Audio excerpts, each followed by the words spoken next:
Unfortunately, I wasn't able to get myself down to Gamescom and play Need for Speed Payback for myself. But fear not, we have some stuff that we can talk about that is brand spanking new and fresh out of the fridge of juiciness, which is what I'm going to call it from now on, the fridge of juiciness.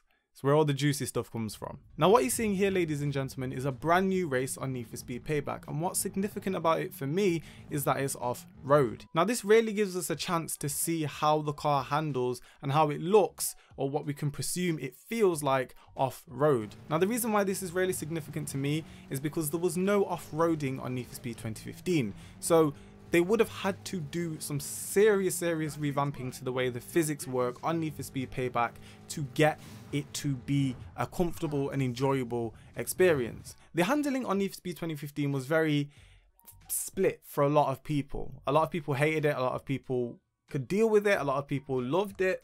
It was very mixed, but for the most part it was a bit of the weaker side of Need for Speed 15's traits. But from watching this gameplay, it looks a lot more grounded. The car looks like it can handle itself around corners and get out of a drift very easily, very smoothly, and it looks a lot better than what it did in Need for Speed 2015. Even if you go back to the Gamescom race with the BMW M5, you can see there's a clear difference to how the car is handling. Like, I didn't even play it, and I can see that the car is handling much better than what cars handled like in Need for Speed 2015. Going further back to the first time we saw gameplay with the Mustang, it looked a lot different. It was a lot more weavy, and you could go through traffic without crashing out. It looks like a massive improvement, and I'm super duper excited to see how it feels for myself. It also leads me to think about how other cars handle on the game and what we could expect from the hypercars to the lower end cars. There's a lot of things to think about when you watch this footage. Now another thing I want to speak about is some brand new cars that you can see in the gameplay. First car that jumped out at me was the very boxy Mercedes G-Wagon, a car that we've never seen on Need for Speed before. It also makes me think, what can you do to it? Like, you can do some crazy shit to the Beetle.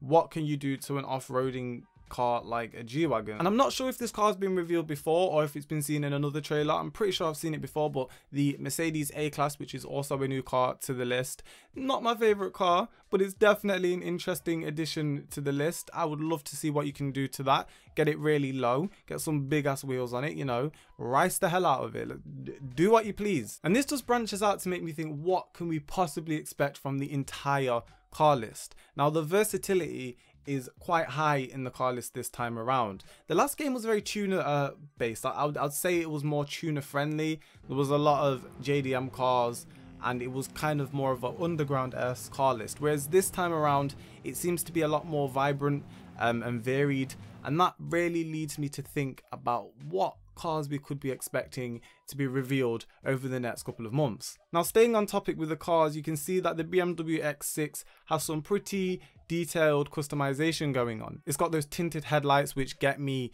very excited.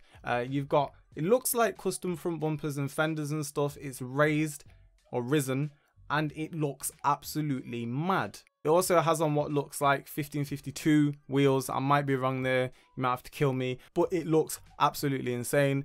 Again, the customization on Need for Speed Payback is looking to be very promising. Now the final thing I want to talk about is the area that we're racing through. Now as you can see, there's transitions from tarmac to dirt throughout this race. Now that's a really interesting factor, because it means that maybe some cars have advantages over others on tarmac, and then when you go off road, the other car has an advantage over you, and so on and so on. It really adds a factor and a very crucial part to the game and the playing experience. So when you're twisting around those dirt roads, if you're in the X6, you might have an advantage over the R32, or when you're on the tarmac, the R32 might get its own on there and take you over, and you have to fight back when you're on the dirt road.